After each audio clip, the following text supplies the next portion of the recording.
Eu quero lamentar, presidente Bia, a situação que nós vivemos no país e a prioridade que escolheu o governo Bolsonaro. Nós estamos à beira de 400 mil mortos, infelizmente. Enquanto há 14 meses enfrentamos a pior pandemia da nossa geração, o obscurantismo e a negligência do governo transformou a pior pandemia numa catástrofe humanitária e social. O nosso país caminha para uma situação extremamente, quer dizer, já está numa situação extremamente grave, né? O número de mortos, a extrema pobreza. O Brasil hoje tem 2 Argentinas em população de pessoas na extrema pobreza, resultado de uma agenda econômica ultraliberal e uma pandemia que potencializou as vulnerabilidades e as desigualdades sociais. É óbvio que, nesse contexto, uma política ultraliberal que segue desenvolvida pelo governo Bolsonaro, com a incidência da pandemia, que amplia e aumenta os seus alcances justamente porque nós tivemos um presidente genocida que falou que era uma gripezinha, orientado por gente obscurantista que disse que não morreria mais que 1.000 pessoas, uma pessoa que combateu máscara, que promoveu o uso de medicamentos não comprovados, que inclusive está levando a óbito pessoas, como aconteceu no meu estado, 3 óbitos, aconteceu agora também no norte do país.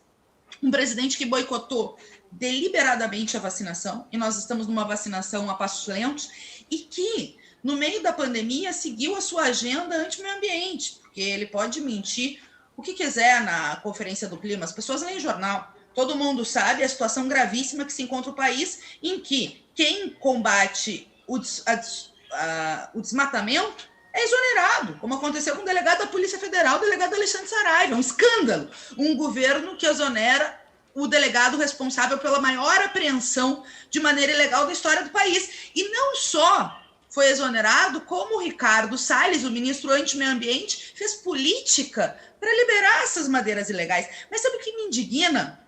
É que, diante dessa situação, nós vivemos uma pantomima, um teatro, em que o presidente da Câmara bota para votar o regime de urgência da privatização dos Correios, uma empresa que tem 350 anos. E esse genocida criminoso não tem 3 e, felizmente, não chegará a 4 anos de presidência, porque passará, o Brasil é maior que esse autoritário. Agora, enquanto ele segue com a sua política autoritária, acelera uma política antipovo, anticorreios, uma empresa que está em todas as cidades do país, que tem 100 mil trabalhadores que vão para o desemprego com uma política privatista e que, obviamente, ao perder o controle estatal, nós veremos aumentar as tarifas. Um governo que não garantiu auxílio emergencial decente e que quer, na Comissão de Constituição e Justiça, acelerar a reforma administrativa.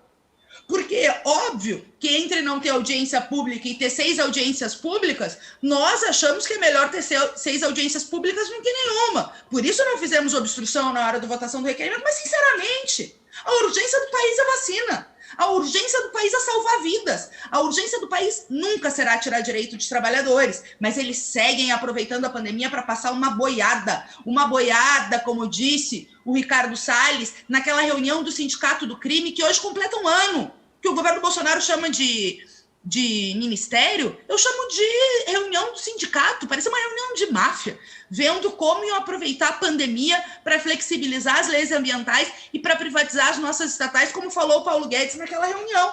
E ver essa pantomima, esse teatro, essa lógica se espalhando na Câmara em votações, absurdas, no meio do pior momento da nossa história, é lamentável. Eu tenho a convicção de que posso perder muitas votações, mas dormirei com a minha consciência tranquila, que lutei pelo bom, pelo justo e pelo necessário, como diria Olga Benário.